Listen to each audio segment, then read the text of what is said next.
ASMR Abra here. Long time no see. I hope you are doing well. I've been doing pretty well-ish. My hair looks really bad, so I'm not gonna record myself for the remainder of the video. But I just wanted to say hi, because it has been a really long time, and I missed you all and making videos. Work changes made things kinda hectic, but things have settled down, and I have more time now.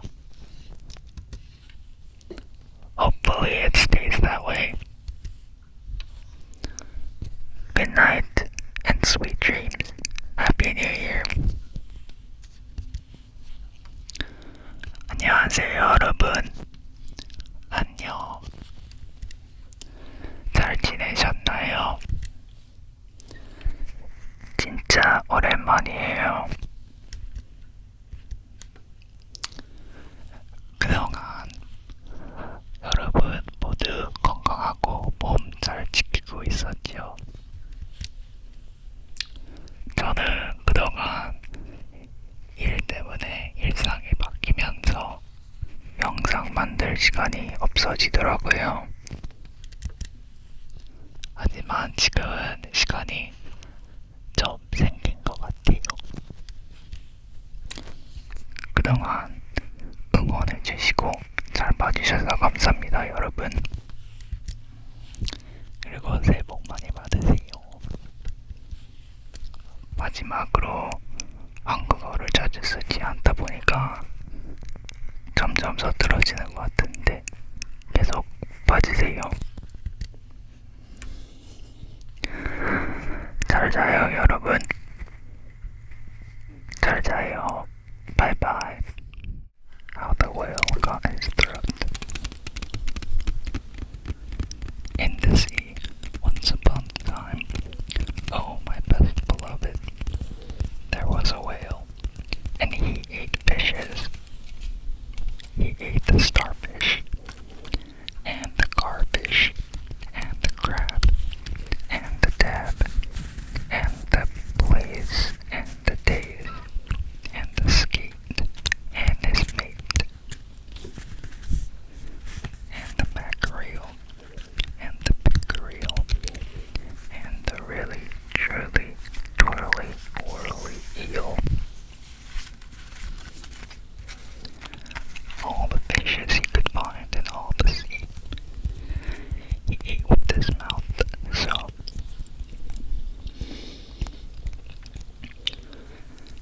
Till at last there was only one small fish left in all the sea, and he was a small, astute fish, and he swam a little behind the whale's right ear, so as to be out of harm's way.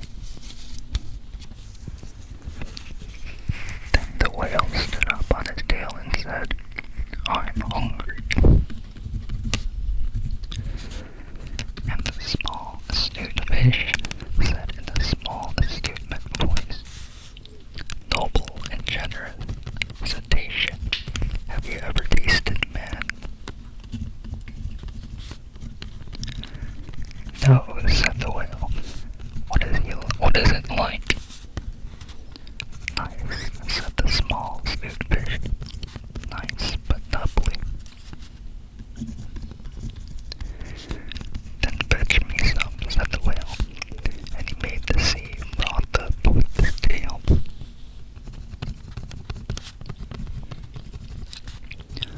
"One at a time is enough," said the astute fish. "You swim to latitude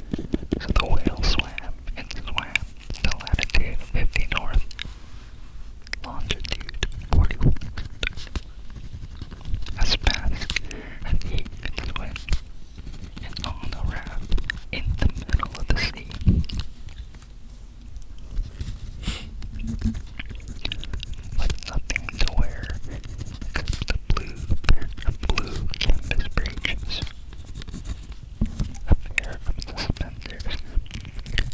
You must particularly remember the suspenders, best beloved. And a jackknife. He found one solitary shipwrecked mariner trailing his toes in the water. He had his mummies leave the paddle, or else he would never have done it, because he was a man of infinite resource and sagacity.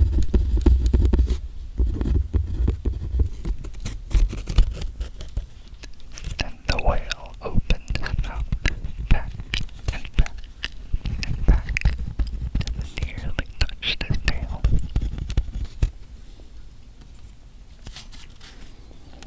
And he swallowed the shipwrecked mariner and the raft he was sitting on, and his blue canvas breeches, and the suspenders, which you must not forget, and the jackknife, and he swallowed them all into his warm, dark, inside cupboard.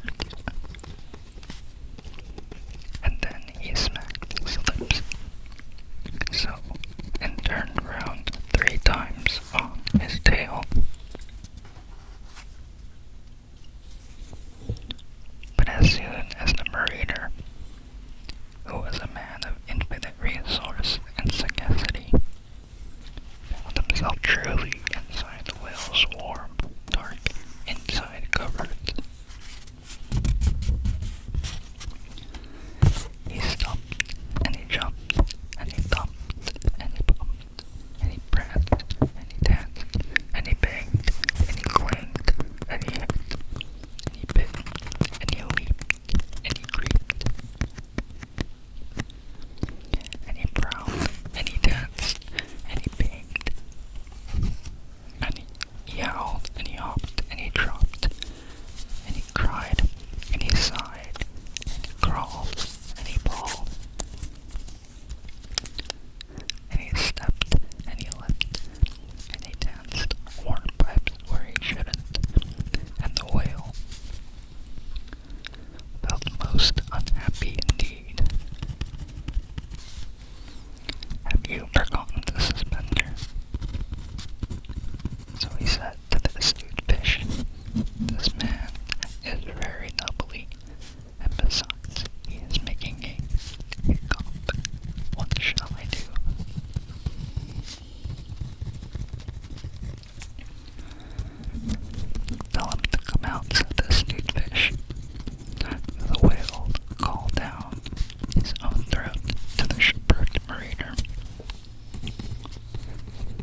eating.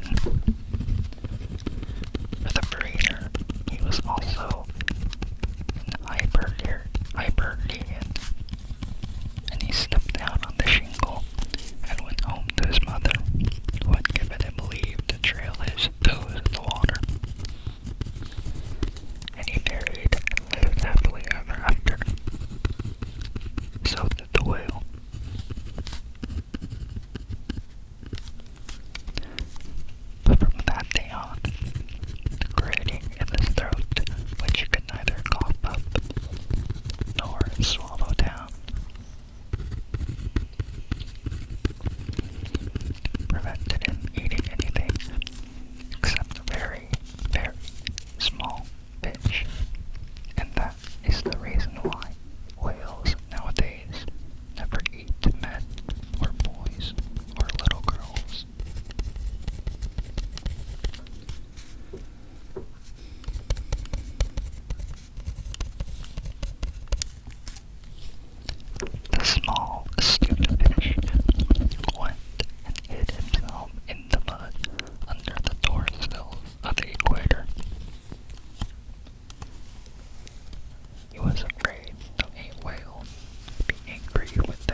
Well, said the horse, there's a thing in the middle of your howling desert, and he's a howler himself, with a long neck and long legs, and he hasn't done a stroke of work since Monday morning. He won't trot.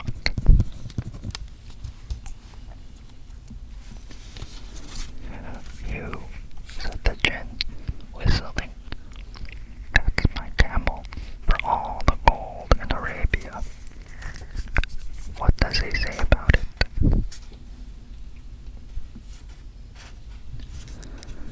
He says hump, said the dog, and he won't fetch and carry.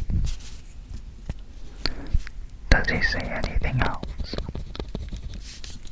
Only hump, and he won't plow, said the ox.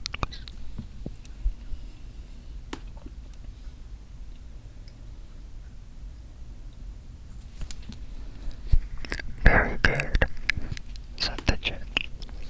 I'll hump him if you will kindly wait a minute.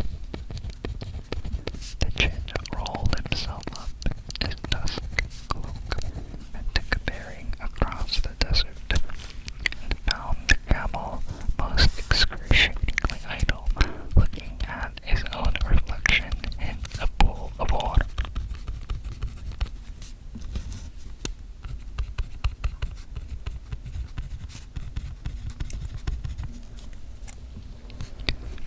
My long and bubbling friend, said the gin. What's this I hear of your doing no work, with the world so new and all? Humph, said the camel. The gin sat down with the gin in his hand, and he began to think a great magic, while the camel looked at his own reflection in the pool of water.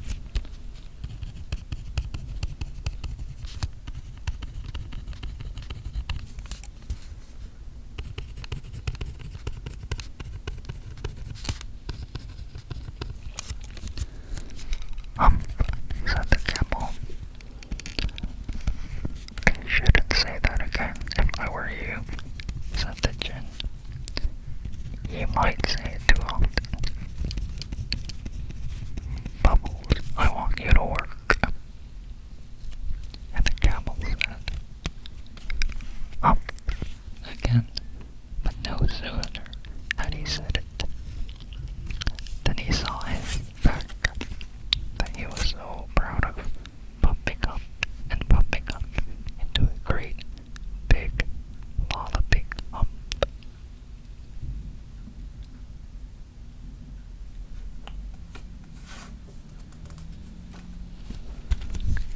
Do you see that?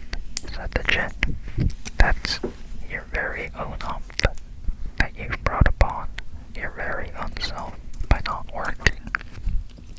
Today is Thursday, and you've done no work since Monday, when the work began. Now you are going to work.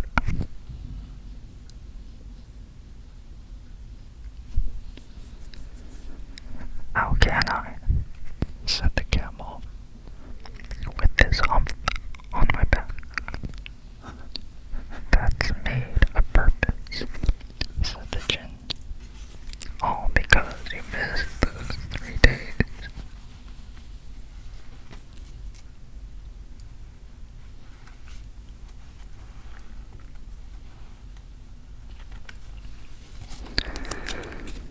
You will be able to work now for 3 days without eating, because you can live on your hump. And don't you ever say, I never did anything for you. Come out of the desert and go to the tree and behave. Hump yourself.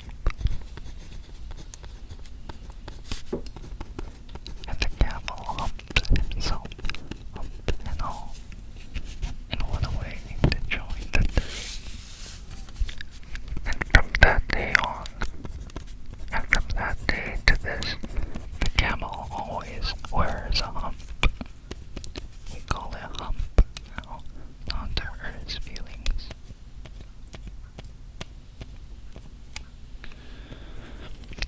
But he has never yet caught up with the 3 days that he missed at the beginning of the world. And he has never yet learned how to behave.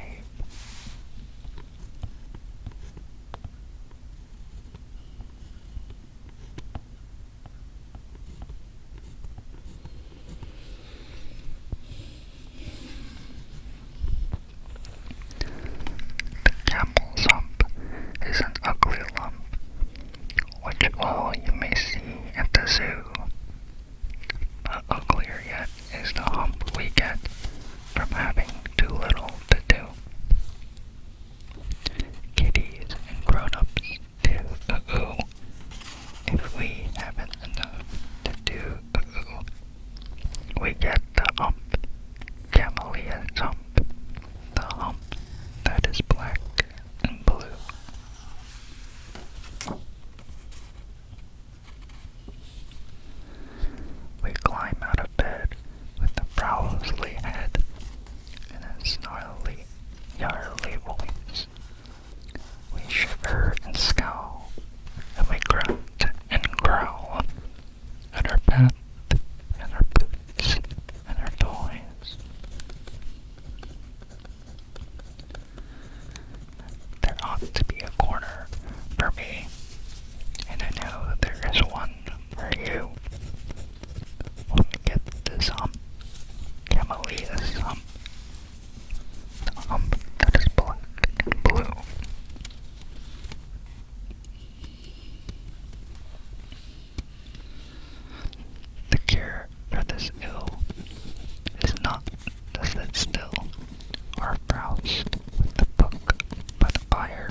last, they were so hungry that they ate rats and beetles and rock rabbits. The leopard and the Ethiopian. And then they had the big tummy ache, both together. And they met Fabian, the dog-headed barking baboon, who is quite the wisest animal in all South Africa. Said Leopard to Fabian, and it was a very hot day. Where has all the game gone? And Fabian winked. He knew. Said the Ethiopian to Fabian.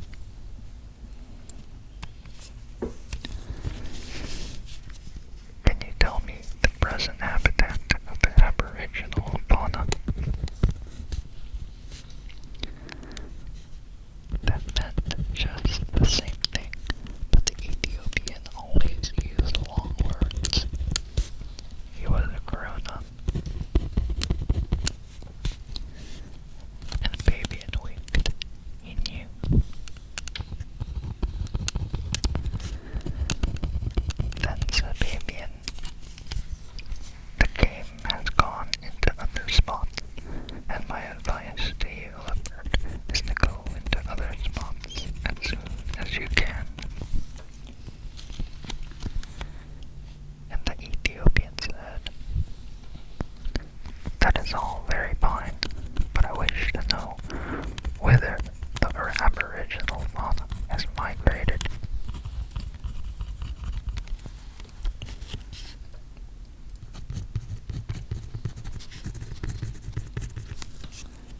Then said Fabian, the Aboriginal fauna has joined the Aboriginal flora because it was a high time for a change, and my advice to you, Ethiopian, is to change as soon as you can.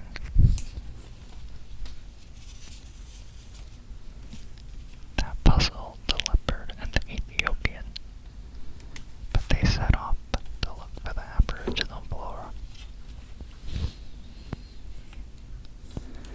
And presently, after ever so many days, they saw a great, high, tall forest full of tree trunks, all exclusively speckled and sprattled and spottled and dotted and splashed and slashed and hatched and cross-hatched with shadows.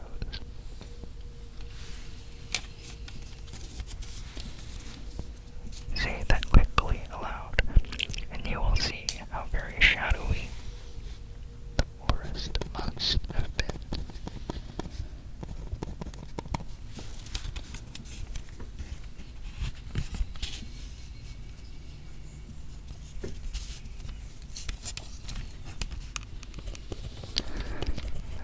What is this?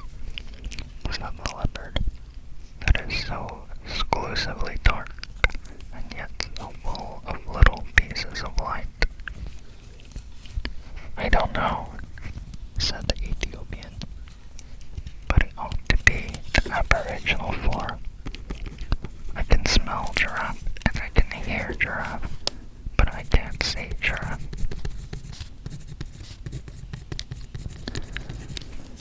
That's curious, said the leopard.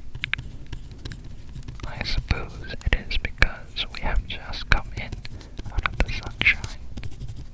I can smell zebra, and I can hear zebra, but I can't see zebra. Wait a bit, said the Ethiopian. It's a long time since we've hunted them. Perhaps we've forgotten what they were like.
trust it, said the leopard. Sit on its head all morning, same as me. They haven't any form, any of it. So they sat down on them hard till bright morning time, and that leopard said,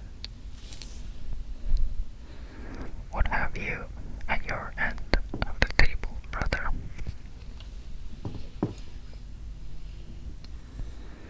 The Ethiopian scratched his head and said, "It ought to be exclusively a rich, bulbous, orange tawny from head to heel, and it ought to be giraffe, but it is covered all over with chestnut lodges."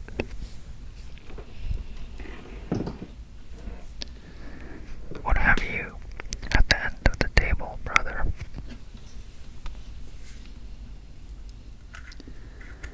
And the leopard scratched his head and said,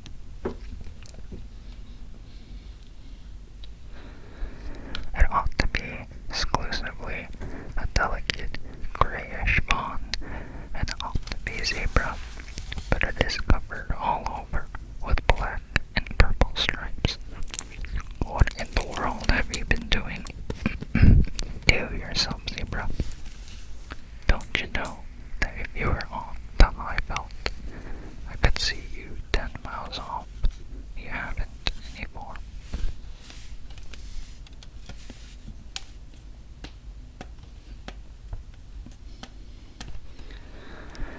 "Yes," said the zebra, "but this isn't the high belt, can't you see?" "I can now," said the leopard.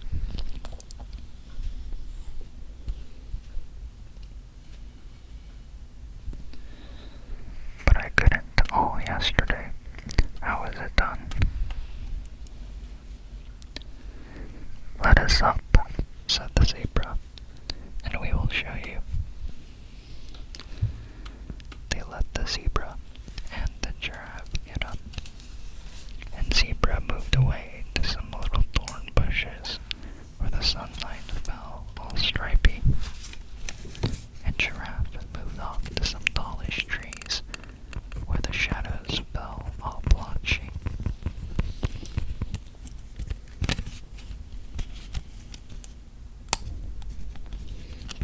"Now watch," said the zebra and the giraffe. "This is the way it's done. 1, 2, 3. And where is your breakfast?" Leopard stared, and Ethiopian stared, but all they could see were stripy shadows and blotched shadows in the forest, but never a sign of zebra and giraffe.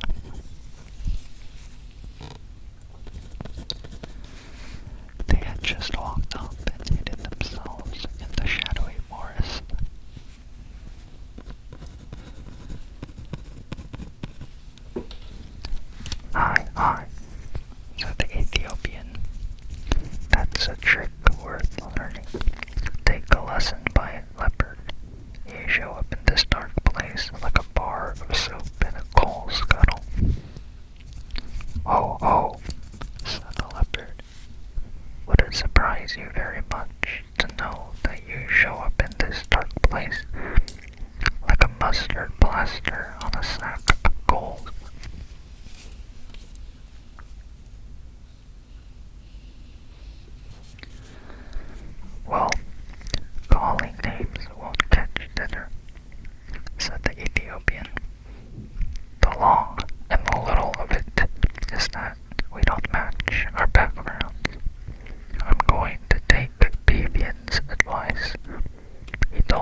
had never seen a man change his skin before. But what about me? He said, when the Ethiopian had worked his last little finger into his fine new black skin. You take Fabian's advice too. He told you to go into spots. So I did, said the leopard. I went into other spots as fast as I could. I went into this spot with you, and a lot of good it has done me.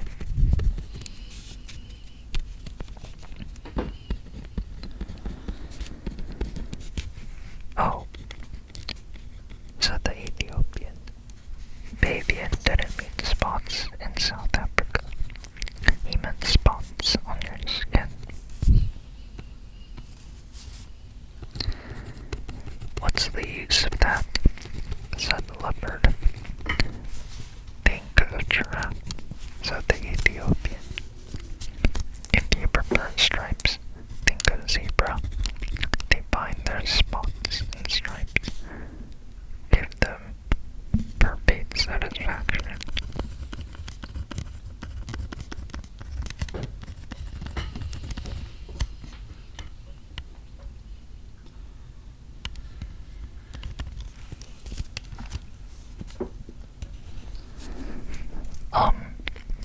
Said the leopard. I wouldn't look like a zebra, not forever so. Well, make up your mind, said the Ethiopian, because I'd hate to go hunting without you, but I must if you insist on looking like a sunflower against a tarred fence.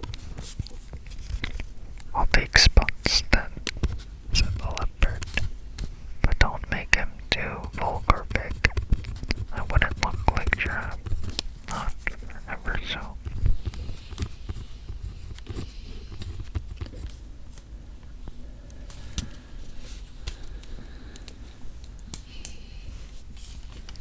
I'll make him big. I'll make him with the tips of my fingers, said the Ethiopian. There's plenty of black left on my skin still. Stand over.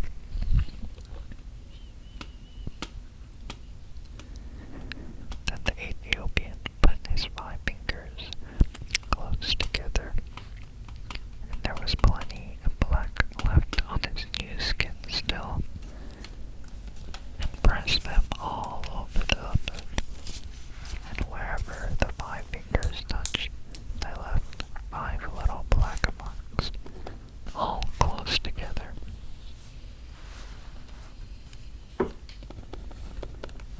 You can see them on any leopard's skin you like best, beloved.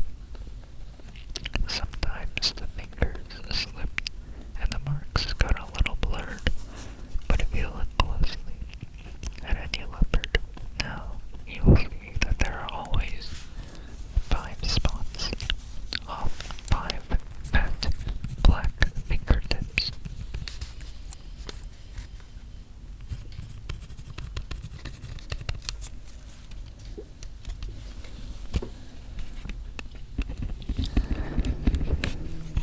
Now you're a beauty, said the Ethiopian. You can lie out on the bare ground and look like a heap of pebbles. You can lie on the naked rocks and look like a piece of pudding stone. You can lie out on a leafy branch and look like sunshine sifting through the leaves. And you can lie right across the center of the path and look like nothing in particular.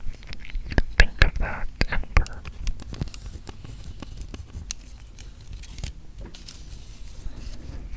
But if I'm all this, said the leopard, why didn't you go spotty too? Oh, plain black's best for a black man, said the Ethiopian. Now come along, see if we can get even with Mr. 1, 2, 3, where's your breakfast?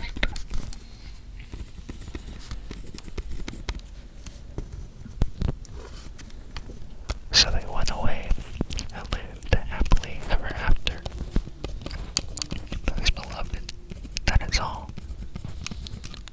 Oh, now with that, you will hear grown-ups say, "Can the Ethiopian change his skin, or the leopard his spots?"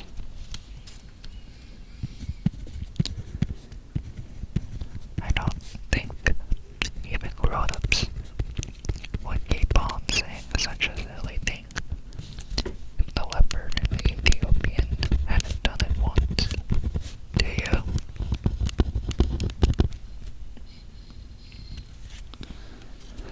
But you will never do it again, best beloved. You're quite contented as they are.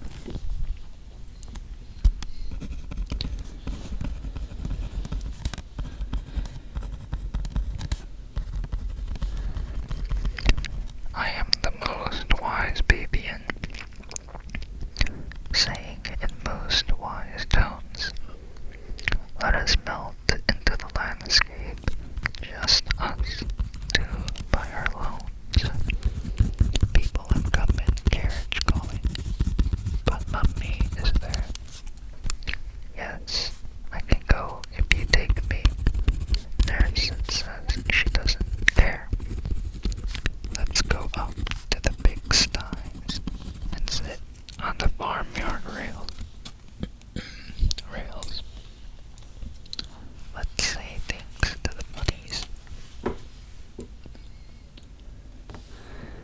and watch them skitter their tails. Let's, anything, Daddy, so long as it's you and me.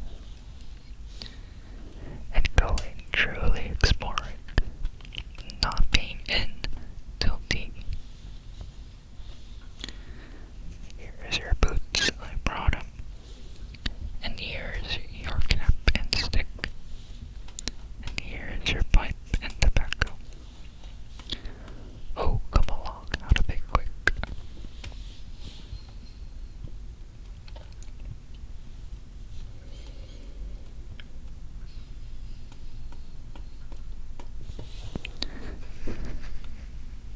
The next story is The Elephant's Child. In the high and far-off times, the elephant, oh best beloved, had no trunk. He had only a blackish, bulgy nose, as big as a boot that he could wriggle about from side to side, but he couldn't pick things up with it.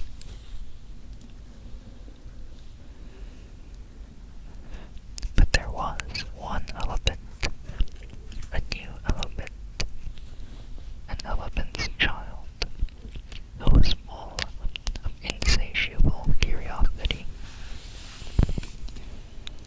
And that means he asked ever so many questions. And he lived in Africa, and he filled Africa with all. And he filled all Africa with his insatiable curiosities.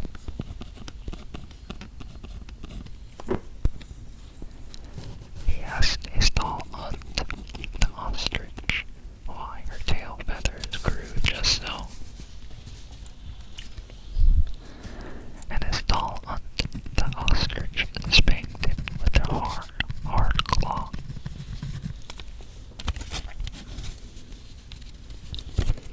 He asked his tall uncle, the giraffe, what made his skin spotty, and his tall uncle, the giraffe, spanked him with his hard hook. And still he was full of insatiable curiosity. He asked his broad aunt, the hippopotamus, why her eyes were red. And his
was nothing left of the equinoxes, because the procession had proceeded according to precedent. This insatiable elephant's child took 100 pounds of bananas, the little short red kind, and 100 pounds of sugar cane, the long purple kind,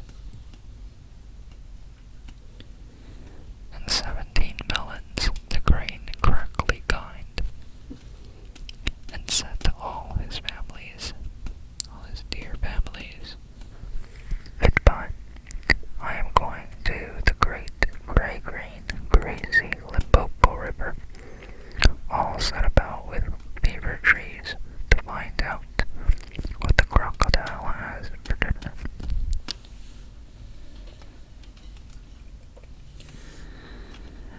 And they all spanked him once more for luck, though he asked them most politely to stop.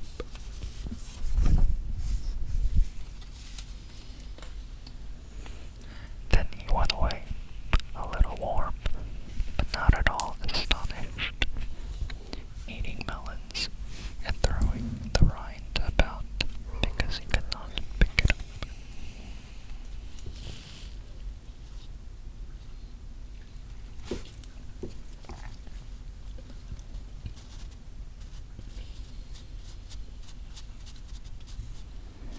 He went from Grahamstown to Kimberley, and from Kimberley to Kama's country, and from Kama's country he went east by north, eating melons all the time, till at last he came to the banks of the great gray-green, greasy Limpopo River, all set about with beaver trees, precisely as Colo Bird had said.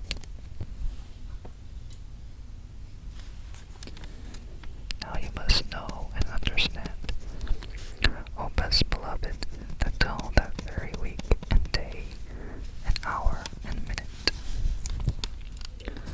this insatiable elephant's child had never seen a crocodile, and did not know what one was like.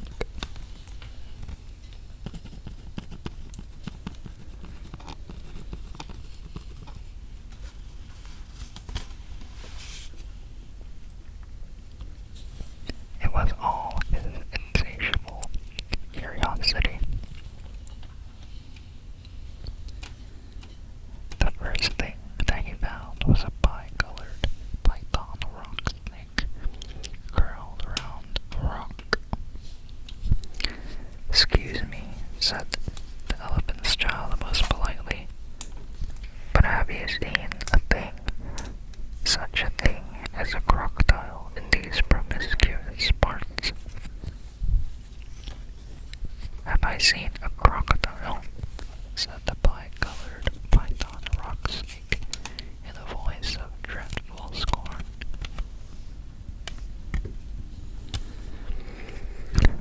"What will you ask me next?" "Excuse me," said the elephant's child, "but could you kindly tell me what he has for dinner?" Then the bi-colored python rock snake uncoiled himself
was really the crocodile, oh best beloved, and the crocodile winked one eye like this.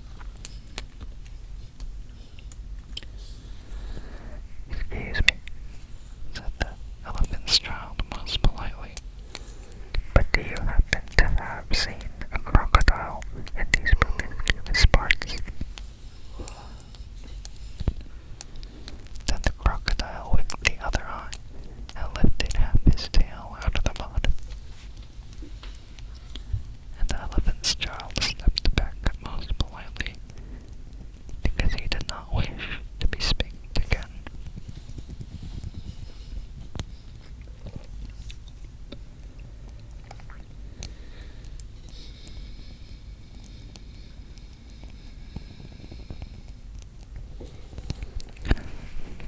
Come hither, little one, said the crocodile. Why do you ask such things? Excuse me, said the elephant's child most politely, but my father has spanked me, and my mother has spanked me, not to mention my tall aunt, the ostrich, and my tall uncle, the giraffe, who could kick ever so hard, as well as my broad aunt, the hippopotamus, and my hairy uncle, the baboon, and including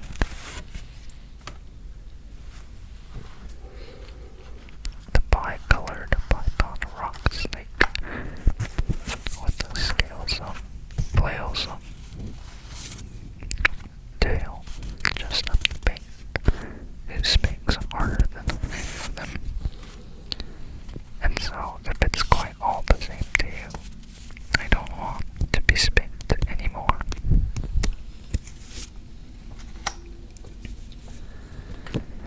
Come hither, little one, said the crocodile. For I am the crocodile. And he wept crocodile tears to show it was quite true.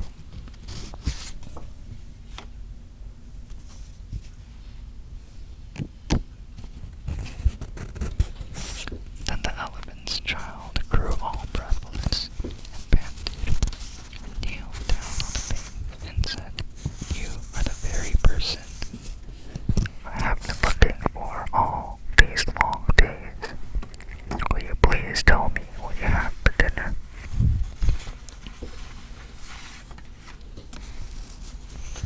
Come hither, little one, said the crocodile, in a whisper. Then the elephant's child put his head down close to the crocodile's musky, dusky mouth, and the crocodile caught him by his little nose, which up to that very week, day, hour, and minute had been no bigger than a boot. Though much more useful.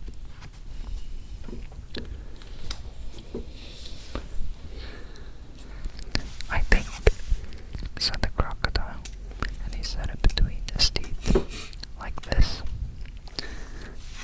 I think today I will begin with elephant's child.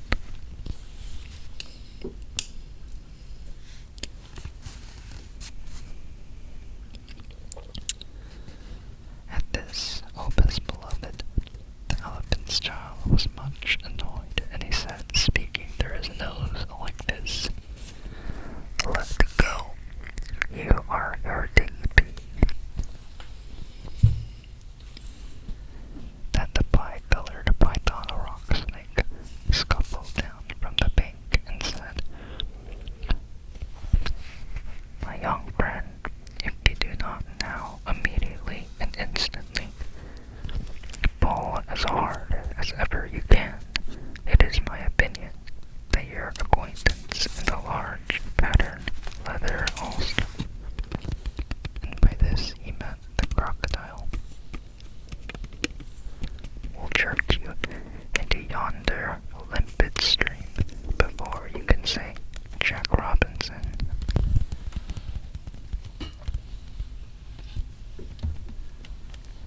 This is the way bi-colored python rock snakes always talk.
elephant's child's nose grew longer and longer, and hurt him. He just... Then the elephant's child felt his leg slipping, and he said through his nose, which was now nearly 5 feet long, "This is too much for me." Then the pie-colored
what he was doing.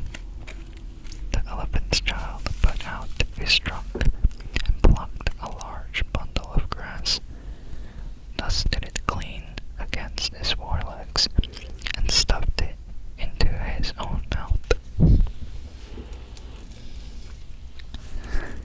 Vantage number 2, said the bi-colored python rock snake. You couldn't have done that with a mere smeared nose. Don't you think the sun is very hot here? It is, said the elephant's child. And before he thought what he was doing, he slooped up a sloop of mud from the banks of a great gray-green, greasy Limpopo and slapped it on his head, where it made a cool, sloopy, sloshy mud cap, all trickly behind his ears.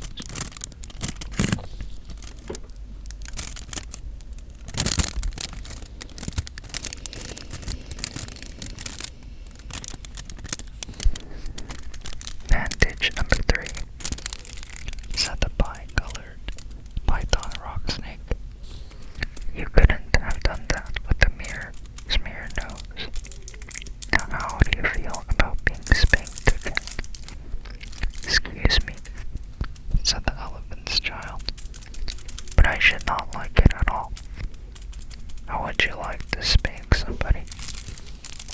Said the bi-colored python rock snake. I should like it very much indeed, said the elephant's child.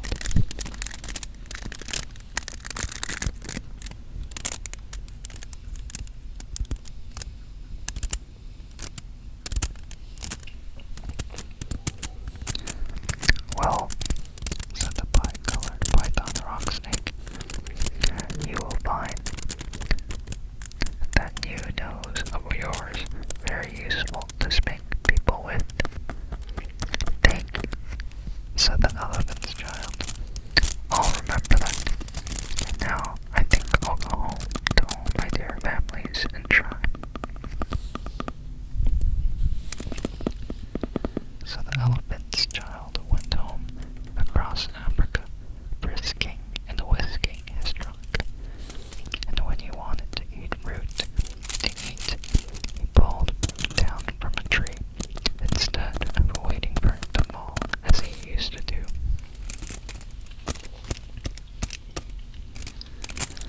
When he wanted grass, he plucked the grass up from the ground instead of going on his knees as he used to. When the flies bit him, he broke off the branch of a tree and used it as a fly whisk, and he made himself a new, cool, slushy, squishy mud cap whenever the sun was hot.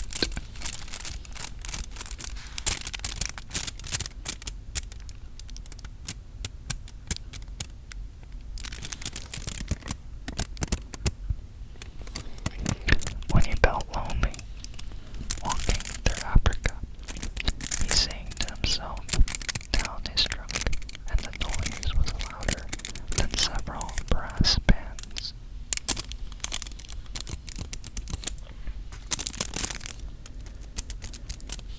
He went especially out of his way to find a broad hippopotamus. She was no relation of his, and he spanked her very hard to make sure that the bi-colored python rock snake had spoken the truth about his new trunk. The rest of the time, he picked up the melon rinds he had dropped on his way to the Limpopo, where he was a tidy pachyderm. One dark evening, he came back to all his dear families, and he coiled up his trunk and said, "How do you do?" They were very glad to see him, and immediately said, "Come here and be spanked very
the second she opens her eyes. 1 million hows, 2 million wheres, and 7 million whys.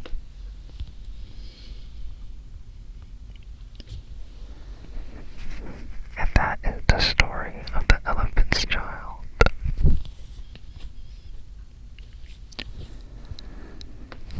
And these are all by Rudyard Kipling or Rudyard Kipling.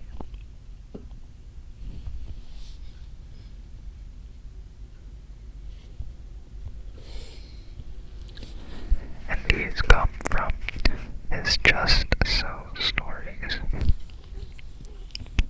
The really famous one out of all of them is The Elephant's Child.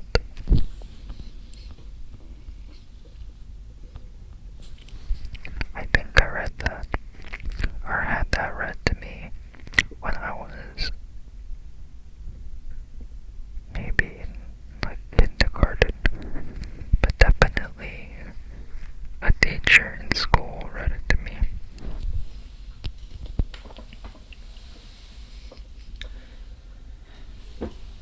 Anyway, I hope that you are asleep, and I hope that you found the stories entertaining and useful for helping you drift off to sleep.